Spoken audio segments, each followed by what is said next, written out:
Salut les amis, c'est Alain Semevo, bienvenue dans cette vidéo. Dans cette vidéo, je voulais qu'on parle un peu de l'actualité qui se passe actuellement en France.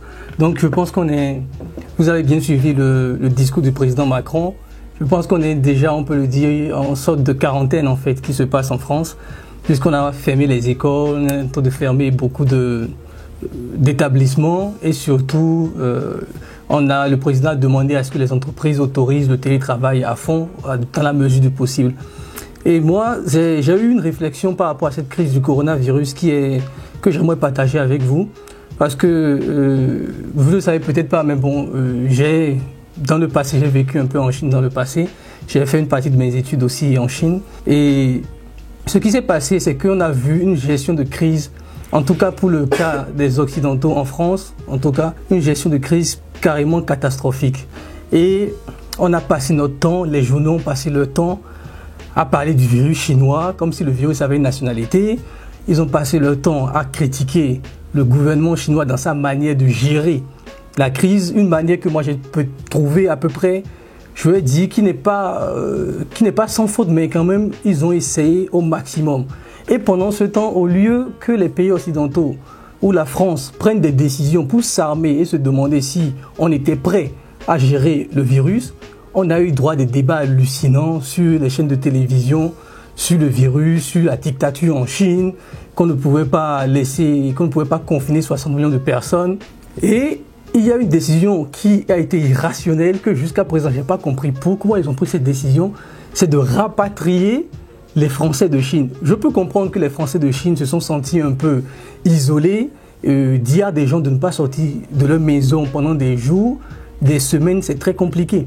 Mais le fait de rapatrier les gens, au lieu d'aider le gouvernement chinois à confiner tout le monde en Chine pour essayer de trouver une solution au virus, on a décidé de rapatrier tous nos concitoyens français de la Chine en France ou en Espagne ou enfin presque tous les pays européens, même les États-Unis ont fait la même chose.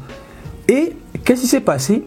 Il y a eu une propagation du virus en France et je ne sais pas si vous avez regardé l'émission Envoyé spécial du 5 mars 2020, d'il y a une semaine là. C'est l'émission qui nous explique que le premier mort français du coronavirus est lié à la base militaire de Creil, la base d'avion, je crois, d'aviation militaire de Creil, qui était parti chercher les Français à Wuhan. Donc ce qui fait que les militaires, quand on a ramené les Français, les militaires n'ont pas été testés, alors que les Français ont été confinés. Donc on a laissé les militaires tranquillement, on n'a pas testé les militaires. Apparemment, la ministre nous a expliqué qu'ils ont pris juste des températures, mais après on nous a expliqué aussi que rien n'a été fait en fait. Et donc, les habitants de cette région sont persuadés que le virus est propagé parce que les militaires ont été testés positifs. Donc ils ont partagé le virus dans la zone. Et on a eu le cas de l'Italie. Vous avez vu? Et juste là, on nous a encore expliqué que oui, c'est parce que les Italiens étaient mal préparés, que nous on était bien préparés et tout à gérer la crise. Et j'étais à la fois de l'agriculture, au salon de l'agriculture, quand on annonce au salon de l'agriculture que ouais, là c'est bon, il faut interdire les rassemblements de plus de 5000 personnes. Et ce même jour, 37 des entreprises du CAC 40 étaient négatifs. Et ce qui m'a vraiment interpellé par rapport à tout ça, par rapport à cette gestion, c'est que on n'a pas géré du tout la crise en fait. On a passé notre temps à faire des débats inutiles sur ce qu'il fallait faire, mais on n'est pas passé en action.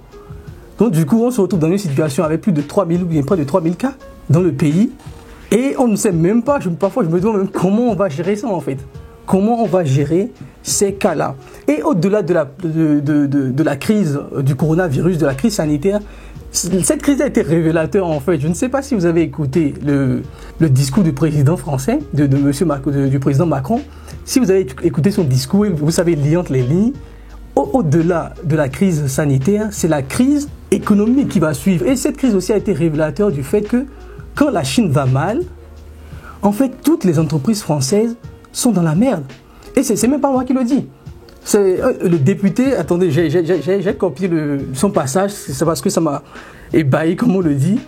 Le député français Éric Ciotti, il déclare, je lis les gars, au-delà d'une crise sanitaire majeure, l'onde de choc planétaire provoquée par l'épidémie chinoise du coronavirus a mis brutalement en lumière l'asservissement économique de la France et de l'Europe à la Chine. Plus grave, La Chine est devenue la pharmacie de la planète. 60% du paracétamol, 90% de la pénicilline y sont produits. À l'arrêt, elle provoque un risque de pénurie de médicaments. La dernière usine de paracétamol a fermé en 2008 à Roussillon, en Isère, un symbole de notre désindustrialisation au goût amer.